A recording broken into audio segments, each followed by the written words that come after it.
Si mes calculs sont exacts, lorsque ce petit bolide atteindra 88 miles à l'heure, attends-toi à voir quelque chose qui décoiffe. À l'heure du goûter, on écoute le Magal West sur Westrack Radio. Interview, rubrique, micro-trottoir et musique sur Westrack. Non de Zeus!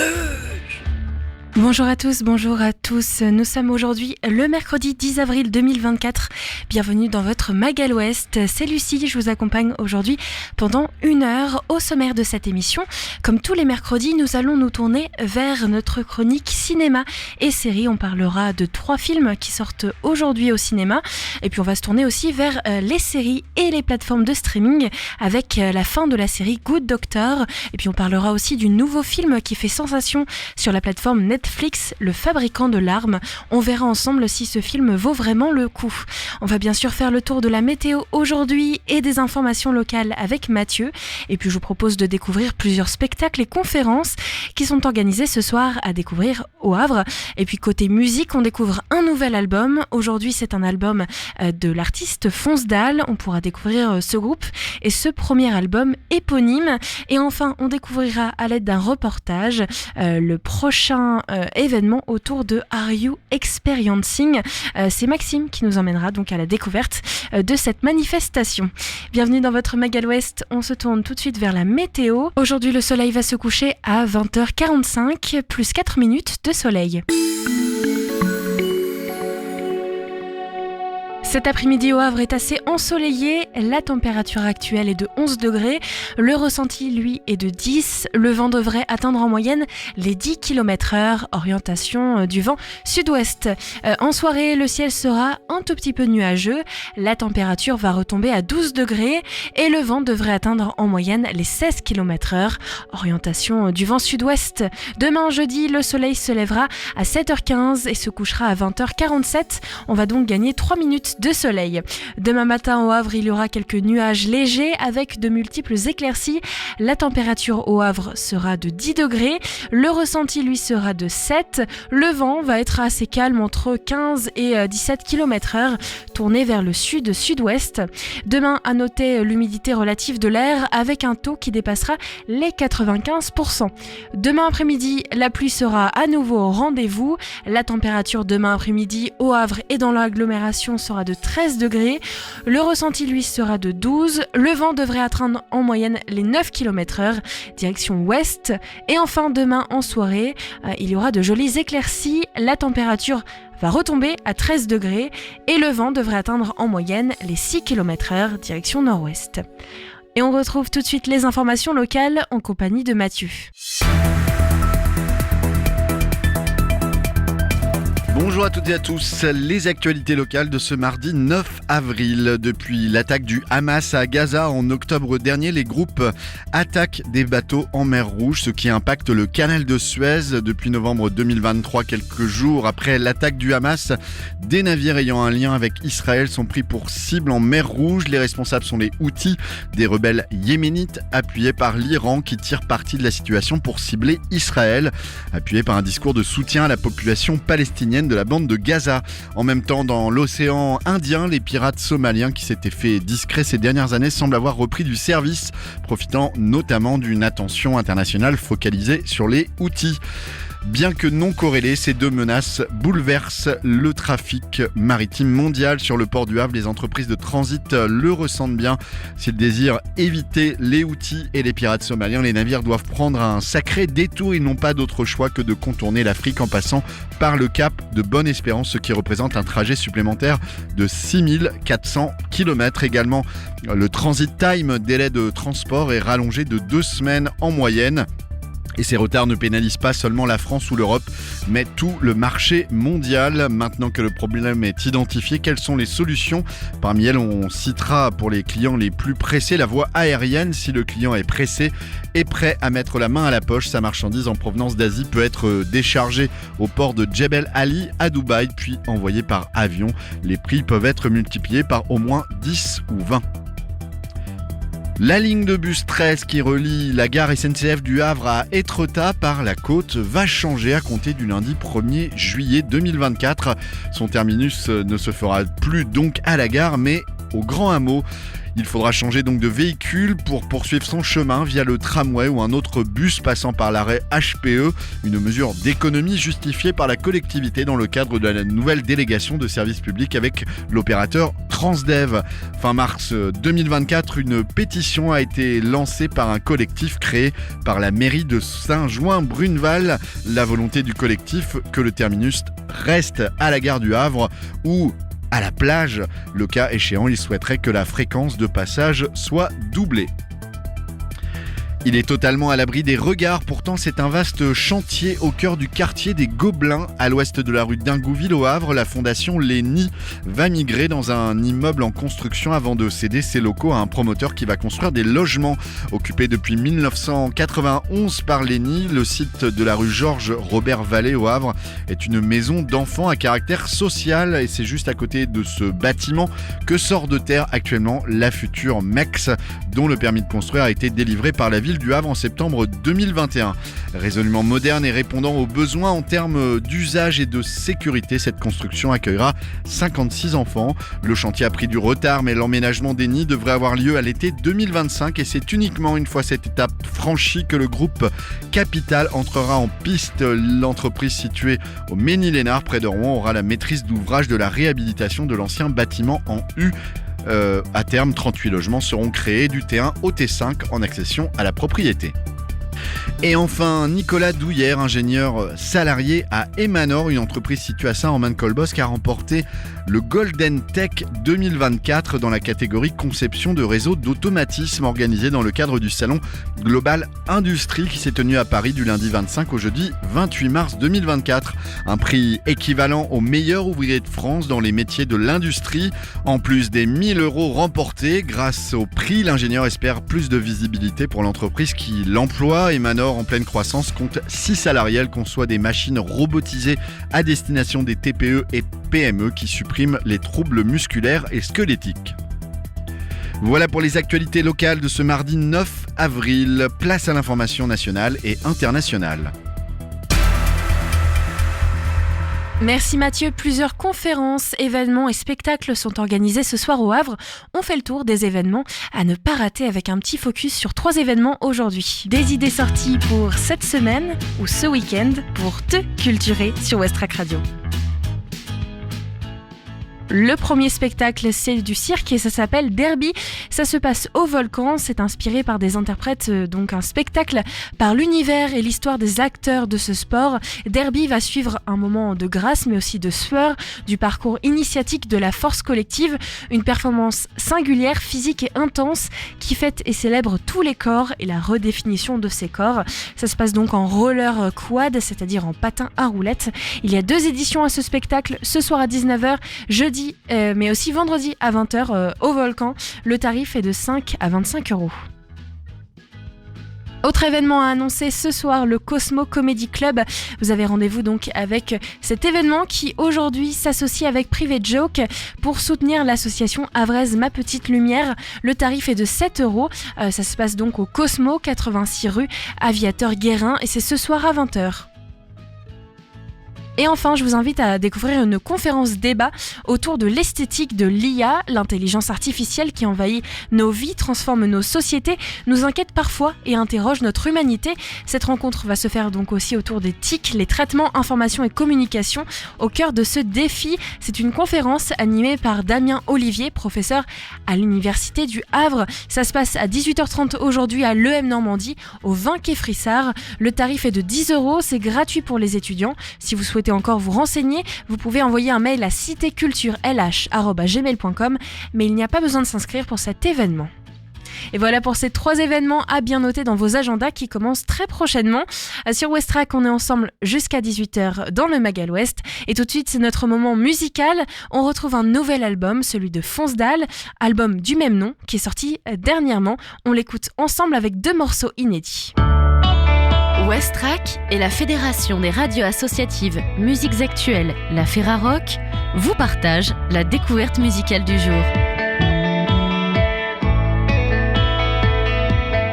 Le nouvel album éponyme de Fonsdal est sorti le 8 mars 2024 chez Exact Records. Fonsdal, c'est un trio amplifié à haut volume, une vague chaude aux guitares acides, boostée aux basses addictives et nourrie aux beats électroniques. Fin 2021 sort Traboul, un EP grâce auquel le groupe effectuera quelques 40 concerts entre 2022 et 2023, dont la moitié en Europe. Leur premier album, éponyme, sort en mars 2024 chez Exact Records. Il s'appelle Fonsdal. Il est plus brut. Les morceaux ont été travaillés et retravaillés en live. Il est toujours question de rock gavé aux machines, de trance électronique, d'envolées mélancoliques et mélodiques. On y trouvera aussi des plages oppressantes, du vacarme incontrôlé et des passages ambiants et vaporeux.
Ne préférant pas choisir entre être une porte ouverte ou un produit impertinent, le groupe préfère trouver une recette qu'il imagine venant du futur plutôt que d'ouvrir un livre truffé de références. Et ça se ressent notamment dans cet album, à la fois électronique et rock, réalisé en autoproduction qui porte le même nom que le groupe, Fonsdal.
Cet album est déjà sorti, il est à retrouver en ligne ou directement en physique dans les boutiques. Vous pouvez aussi vous rendre sur le site de la Ferrarock pour avoir plus d'informations et voir le premier clip disponible de leur chanson KDB.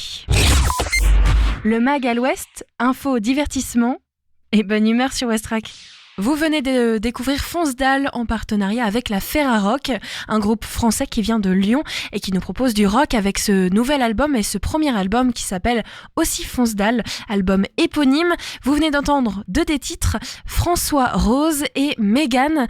Vous pourrez retrouver cet album soit sur le site de la Ferrarock, soit en écoutant régulièrement Westrack Radio. On parlera à nouveau de cet album en fin de semaine, vendredi, dans le Mag à l'Ouest. Dans un instant, on va parler cinéma, streaming et séries, avec notamment la fin de la série Good Doctor, mais aussi ce film qui fait sensation sur la plateforme Netflix, Le Fabricant de larmes, mais pas seulement, avec des notes positives. On va en parler dans un instant. Avant, on retrouve Maxime qui nous présente le festival Are You Experiencing? C'est le festival Are We Experiencing qui revient pour une nouvelle édition au Havre du 29 au 30 avril qui a pour nouveauté un thème, la nuit je voyage. Vous pouvez retrouver les clichés de pas moins d'une vingtaine d'artistes photographes à travers un parcours dans la ville du Havre, allant de la galerie glaciaire ou encore en passant par le fameux théâtre Le Normandie. Pour plus d'informations, rendez-vous sur le site internet www.areyou-experiencing.fr ou sur leur Instagram @areyouexperiencing tout attaché. J'ai eu la chance de pouvoir interviewer l'un des acteurs du festival, Olivier Richard, ainsi que l'invité spécial du festival qui nous est venu tout droit du Québec, la photographe Caroline Ayer. Je suis Olivier Richard, je suis le trésorier de l'association Are You Experiencing et je parle au nom de la nouvelle présidente qui a été élue la semaine passée, qui est en Italie actuellement. Bonjour, je m'appelle Caroline Ayer, je suis une artiste photographe qui va présenter un projet au Havre avec Are You Experiencing et puis j'ai la chance d'être en résidence d'artiste ici pour un projet sur les dormeurs havrais, invité par le festival et la ville du Havre. Si vous pouviez me présenter un petit peu le festival We Are Experiencing, quand est-ce qu'il a été créé ? Le festival a été créé en 2007 sous l'impulsion d'une amie, Naomi Pujol, qui m'a embarqué un peu dans l'aventure. Et elle est partie puisque sa maman était âgée, elle s'est rapprochée d'elle et voilà, elle nous a laissé les clés et on continue Are You Experiencing avec une nouvelle équipe, la 17e édition. On a le plaisir de recevoir une Québécoise. En quoi vous pourriez dire que cette édition elle est différente de la précédente ? Elle est différente puisque cette année nous avons choisi un thème. C'est un peu grâce à Caroline qui nous a proposé la radioscopie du dormeur. On a dit ce thème du dormeur, la nuit, le rêve. Et finalement, ce serait pas bête de le proposer à différents photographes. Voilà, recueillir leur dossier s'ils se sentent inspirés par ce thème. Ce fut le cas puisqu'on a eu beaucoup de dossiers, des dossiers très intéressants. Donc ça a été difficile d'en choisir. On en a choisi une 25, un petit peu moins de 25. Voilà, donc en tout cas c'était passionnant d'avoir de beaux dossiers. On a un photographe qui vient du Congo qui propose un thème particulièrement intéressant. Ce sont les étudiants qui révisent leurs leçons sous la lumière des réverbères, puisque le courant est alternatif, vraiment alternatif au Congo, donc ils ont besoin de lumière continue. Un dossier d'une Finlandaise, enfin bon, il y a des Français bien sûr, des gens de toute la France. Je crois qu'on a 2 ou 3 Normands seulement cette année. Complètement, directement, la nuit je voyage, voilà, ça a suscité le thème de cette année et c'est en cela que nous innovons puisque c'est la première fois que l'on propose un thème. Okay. Ce n'était pas le cas les éditions précédentes. Non, au départ c'est un ami du festival qui œuvre avec nous, c'est Jean-Michel Bénard qui a sa fille qui est au Québec et qui par l'intermédiaire d'amis communs voilà, a rencontré Caroline, lui a parlé de ce festival et chemin faisant voilà, Caroline s'est montrée intéressée. Du coup Caroline, je me demandais comment était né d'abord le projet. En fait, le projet de radioscopie du dormeur, ce sont des caméras d'affût, des caméras de chasse infrarouges.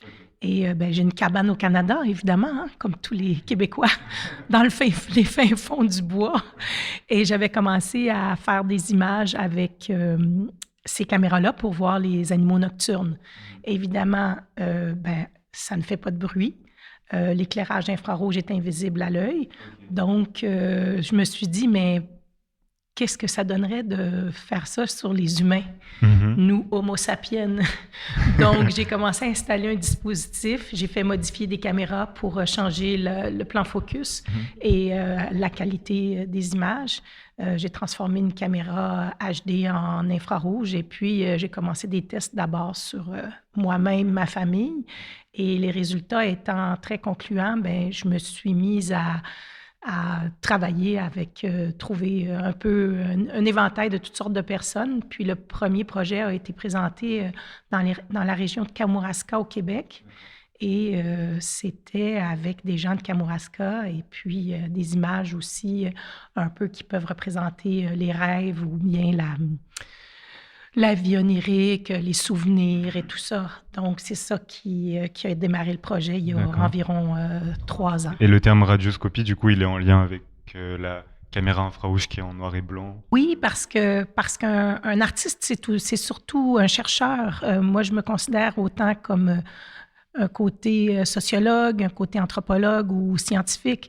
Donc, quand on travaille avec l'humain, avec les gens, bien, on se rend compte qu'avec un certain éventail de personnes, ça devient une recherche avec des éléments communs ou des différences. Donc, radioscopie, ça veut un peu dire ça. Radioscopie du dormeur, c'est une recherche sur le sommeil. Souvent, la photographie documentaire, elle oscille entre l'art, le documentaire, le reportage.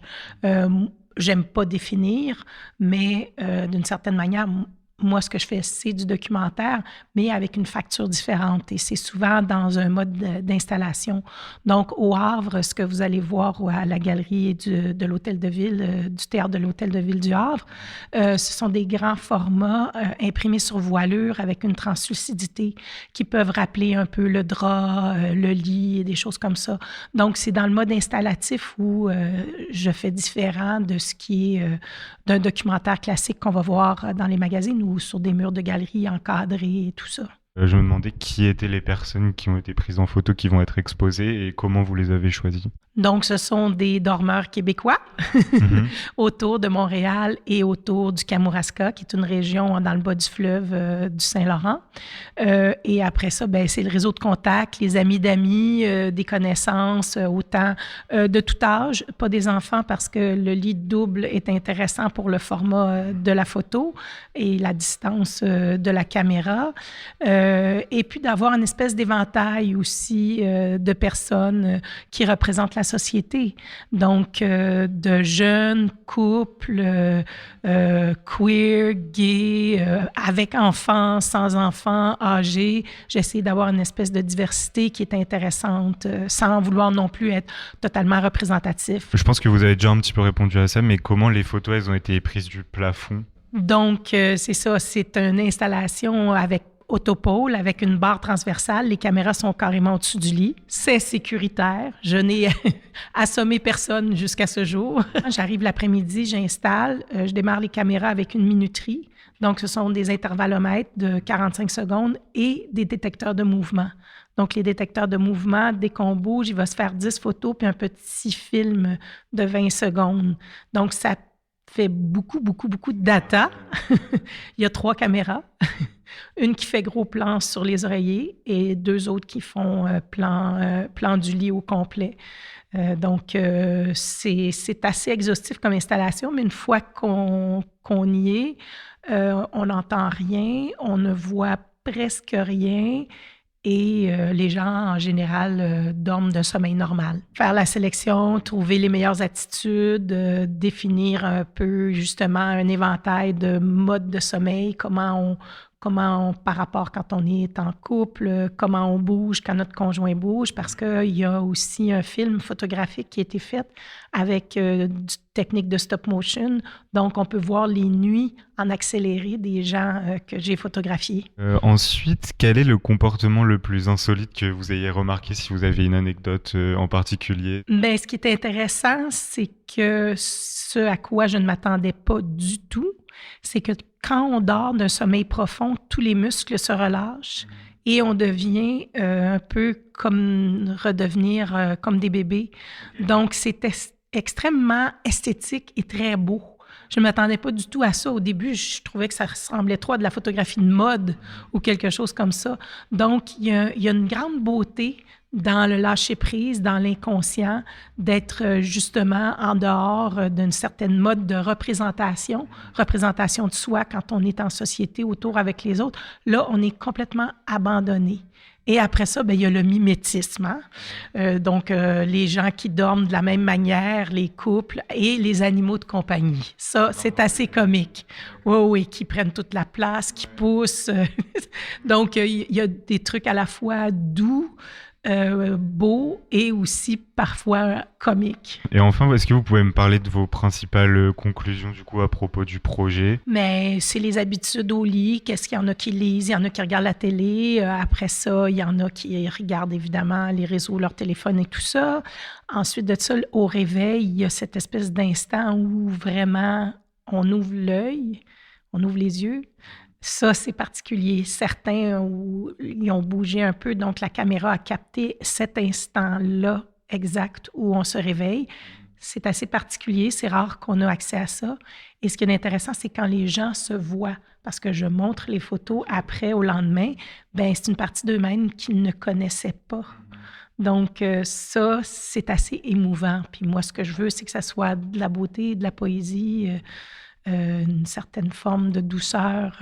J'aurais bien aimé participer au projet parce que moi, la nuit, je bouge, je suis assez somnambule, etc.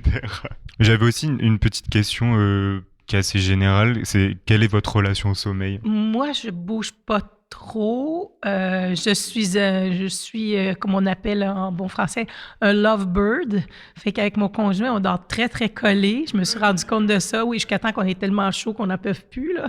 Mais bon, mais c'était exactement comme j'ai commencé par moi-même. C'était assez curieux de se voir dormir, puis je trouvais que c'était vraiment une expérience intéressante à vivre. Oui, la vidéo va être présentée au conservatoire et l'exposition de photos est présentée au théâtre de l'Hôtel de Ville. Le vendredi, à partir du vendredi. J'espère que cette interview vous aura plu. Merci à Olivier Richard et Caroline Ayer. Je vous rappelle que le festival a lieu du 29 mars au 30 avril et le vernissage de Caroline Ayer aura lieu au théâtre de l'Hôtel de Ville le 29 mars à 19h30. Merci Maxime, voilà plusieurs dates à noter dans votre agenda pour ne pas rater cette nouvelle édition de Are You Experiencing? Tout de suite, on se tourne vers notre chronique cinéma et série avec donc la fin de la série Good Doctor. Ça marche à l'électricité, mais il faut une réaction nucléaire pour générer les 2,21 gigawatts d'électricité. 2,21 gigawatts 2,21 gigawatts Mon Dieu Monsieur Pignon, votre prénom à vous, c'est François, c'est juste? Oui. Eh bien, lui, c'est pareil, c'est juste. Un grand pouvoir implique de grandes responsabilités. Parce que tu as la capacité émotionnelle d'une petite cuillère. Comme tous les mercredis sur Westrack, dans le Magal Ouest, on se tourne vers 3 films qui sortent donc pour cette semaine. Et puis on parle aussi des nouveautés autour des plateformes de streaming et autour des séries.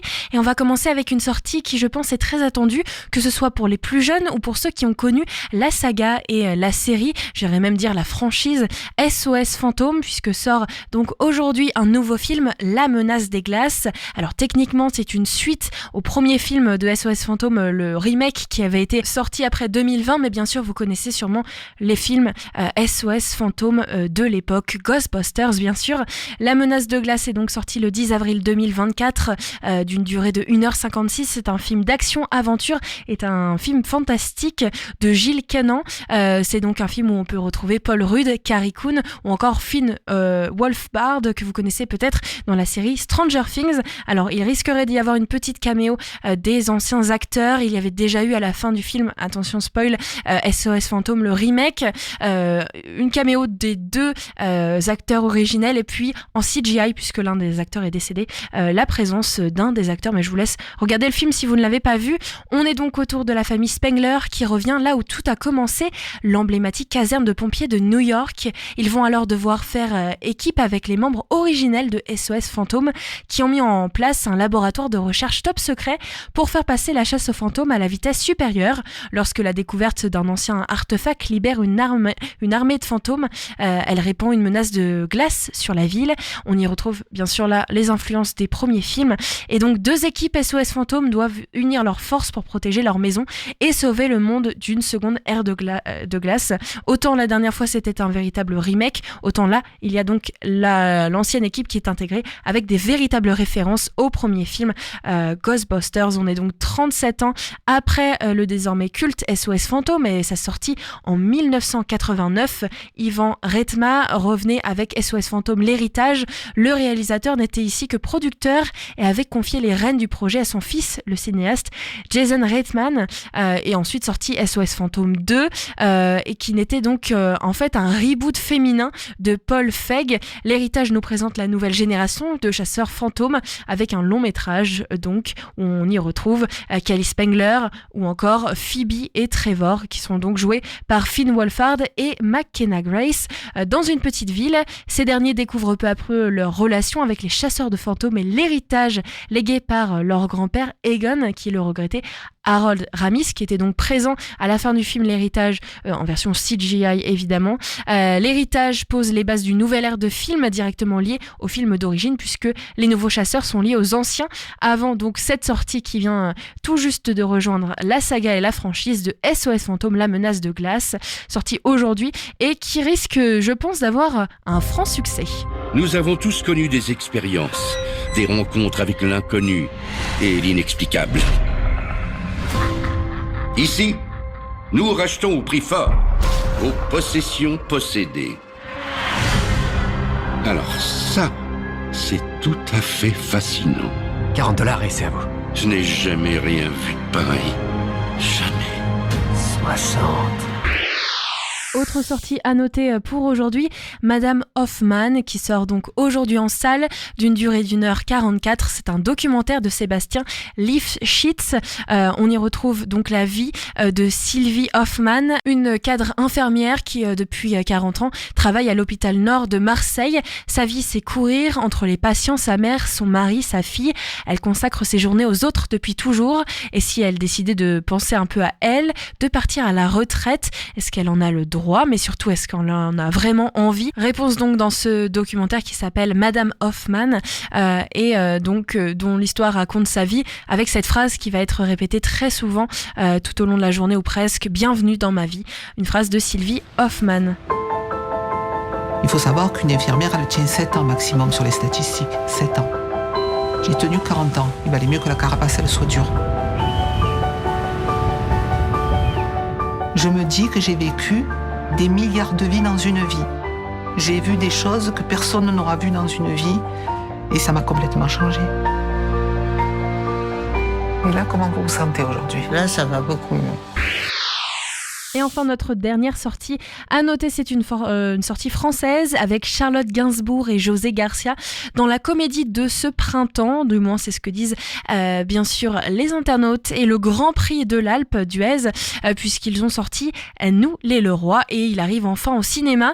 Charlotte Gainsbourg et José Garcia vous invitent donc dans un road trip avec leurs enfants dans Nous les Leroy, premier film de Florent Bernard qui va forcément vous cueillir. C'est donc une histoire assez envoûtante, drôle et bourré de charme qui sort ce 10 avril, donc à voir au cinéma dès aujourd'hui.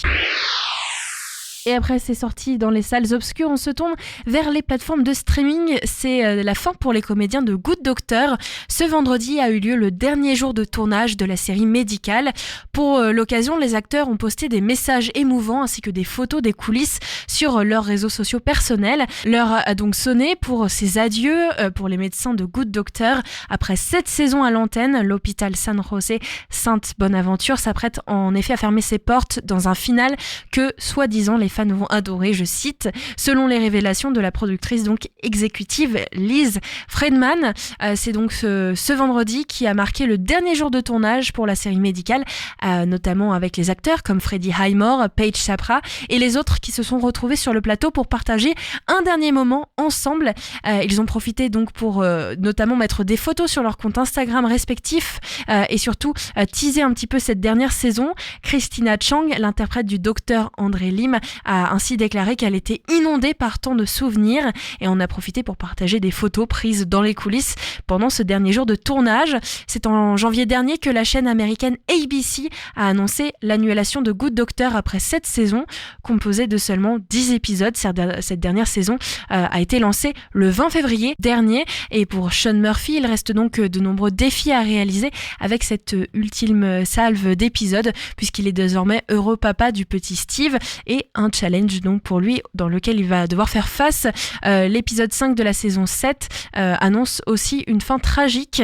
Il faudra donc découvrir tout ça. Good Doctor est diffusé sur TF1 et la saison 7 devrait arriver d'ici la rentrée prochaine sur la chaîne. Le final devrait quant à lui être proposé courant mai sur la chaîne ABC. Et enfin, c'est le film numéro 1 sur Netflix en ce moment, un mélodrame italien intitulé Fabricant de larmes.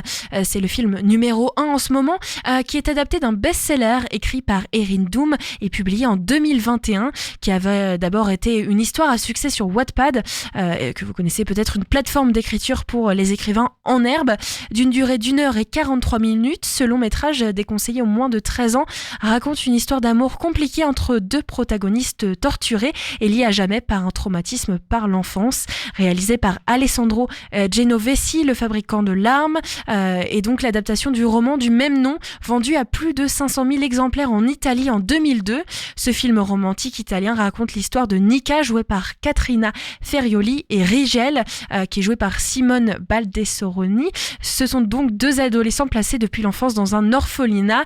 Cet établissement, qui s'appelle le Grave, est tenu par la terrifiante Margaret Stoker, jouée par Sabrina Paravinci, qui inflige aux pensionnaires de son institut des violences psychologiques, avec donc évidemment des violences aussi physiques. Le calvaire prend fin lorsque Nika et Rigel sont tous deux adoptés par le même couple formé par Norman et Anna, qui essayent de se remettre de la disparition de leur fils. La cohabitation entre Nika, encore chamboulée par son passage à l'orphelinat, et Rigel, sensible à des douleurs neurologiques et au passé trouble et chaotique, ainsi que toxiques, sont donc compliqués, mais au fil des jours, leur attirance et leurs sentiments se révèlent, mais vont quand même compliquer leur existence. Très attendu par les fans du roman, Le Fabricant de larmes semble pourtant décevoir son public. En effet, le mélodrame italien décroche pour le moment la note de 2,7 sur 5, avec comme critique, comme on peut lire sur Allociné, que le film est beaucoup trop court et résume très peu leur relation. J'ai moi-même vu ce film et j'ai été très étonnée dans la manière dont le sujet a été traité. C'est un sujet donc assez traumatisant pour les deux personnages et très intense. On pourrait imaginer que le sujet aurait été plus creusé au niveau de l'orphelinat. Pourquoi est-ce que Margaret Stoker inflige donc des douleurs physiques mais aussi psychologiques à ses enfants? Pourquoi est-ce que Rigel est son préféré, puisque Rigel lui n'a pas de punition par le personnage de Margaret? Et puis bien sûr le passé étrange de Rigel ainsi que ses troubles neurologiques, ses douleurs neurologiques ne sont pas vraiment expliqués. On a l'impression qu'il y a ce fond assez intéressant autour de la psychologie des personnages qui n'est pas du tout exploité, avec juste quelques moments de romance assez étranges et menés de manière vraiment très étrange et peu reliés au reste du film. On a un peu l'impression qu'ils ont voulu rendre le personnage de Rigel mystérieux et un peu toxique dans l'idée de cet homme un peu mystérieux qui prend les choses en main, mais ça ne marche pas du tout par rapport à son passé et de la manière dont c'est exploité par l'acteur. Certaines scènes sont vraiment très gênantes et d'autres sont incompréhensibles. Attention, il y a aussi des questions autour de la violence et d'agressions assez violentes autour de Nika, des traumatismes aussi, et je trouve qu'il aurait été mieux et plus intéressant d'exploiter directement leur romance d'un côté et leur passé, plutôt que de faire un étrange mélange. On a l'impression qu'il faut que tout soit mis dans un film, et surtout de vouloir rendre le personnage de Rigel complètement inhumain et étrange, et parfois même très gênant. D'ailleurs, certains se moquent un petit peu de ce film sur la plateforme TikTok, puisque c'est vrai que les fans qui ont lu les livres ont été très déçus, et ceux qui ne connaissaient pas les livres se sont étonnés de cette exploitation de certaines scènes de romance qui sont vraiment tournées de manière un petit peu étrange, et on dirait que c'est fait à la dernière minute, surtout au niveau du montage. C'est donc un succès à double tranchant pour la plateforme Netflix, puisque certains sont très heureux de voir ce film et lui mettent une bonne note, mais pour la plupart, beaucoup de monde ont regardé ce film parce qu'il était très attendu et finalement sont déçus. Moi personnellement, je ne vous le conseille pas du tout, je pense qu'on peut se passer de ce film, il n'apporte rien du tout. J'ai été très déçue donc de cette exploitation de leur passé et de tout ce qui se passe autour de l'orphelinat. En fait, je n'étais pas du tout intéressée par leur relation qui est très étrange. En fait, on nous fait croire que Rigel déteste Nika, mais en fait c'est parce qu'il l'aime, mais c'est fait très étrangement. Il y a des scènes vraiment qui m'ont donné envie d'éteindre la télévision, et puis je pense qu'on aurait pu aller dans le fond au niveau de l'orphelinat. Donc clairement, je pense que c'est pour moi un flop, et on peut carrément passer sur ce film et aller voir d'autres films sur la plateforme de streaming Netflix, ou même d'ailleurs sur les autres plateformes. Au Grave, nous avions de nombreuses histoires. La plus connue était celle du fabricant de larmes. Il était capable de confectionner des larmes de cristal. C'était des passions déchirantes.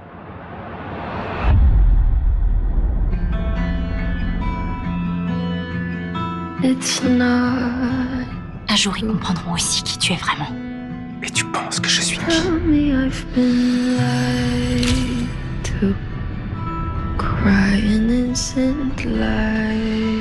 qui? Commence par t'éloigner. C'est une menace? C'est un conseil. Papillon.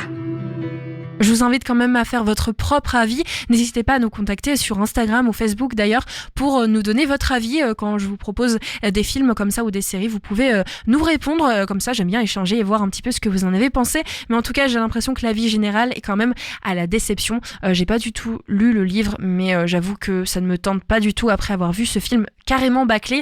Et parfois on se demande un peu si on n'est pas resté justement dans cet esprit très Wattpad d'une écriture scénique vraiment très intéressante qui passe à la trappe. En fait, on a l'impression que parfois que c'est un enfant de 12 ans qui a écrit le scénario, et c'est très bizarre. Voilà pour cet avis sur Le Fabricant de larmes. Il est disponible quand même sur Netflix si vous le souhaitez le découvrir. Et puis nous, on va se quitter, c'est la fin de cette émission. Je vous donne rendez-vous la semaine prochaine à nouveau pour un autre Magal Ouest. On parlera à nouveau de 3 sorties de films, et puis aussi des nouveautés sur les plateformes de streaming, et puis bien sûr autour des séries aussi. Si vous êtes fan de la série Good Doctors, il faudra donc encore attendre la rentrée prochaine pour découvrir cette nouvelle et dernière saison 7. Et je vous donne donc rendez-vous demain pour un autre Magal Ouest. Demain, je reçois le Poulailler qui va nous présenter l'association, le théâtre amateur qu'il propose, et puis bien sûr aussi leur programmation. Et on parlera aussi de la Frite, qui est donc la troupe d'improvisation qui se produit régulièrement au Poulailler. Rendez-vous demain à 17h. Et pour se quitter en musique, je vous propose un groupe que vous connaissez sûrement puisqu'on en a déjà parlé dans le cadre de notre partenariat Ferrarock. Ils sortent un nouveau titre, Satellite Jockey, qui s'appelle donc Movement. C'est un groupe de Lyon. On l'écoute ensemble pour se quitter. Je vous souhaite une très bonne soirée et je vous dis à demain 17h pour un autre Magal Ouest.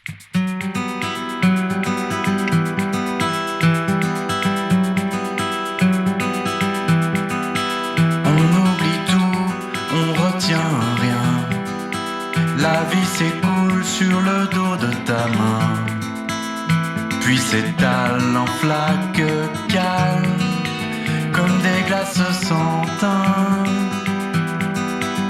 L'eau qui dort dormira sans fin, donne de la pente à son chemin. Elle coule le cours, attend, aimer c'est un mouvement. Aimer c'est un mouvement, mouvement qui tend vers l'avant. Aimer certains moments, se servant du courant.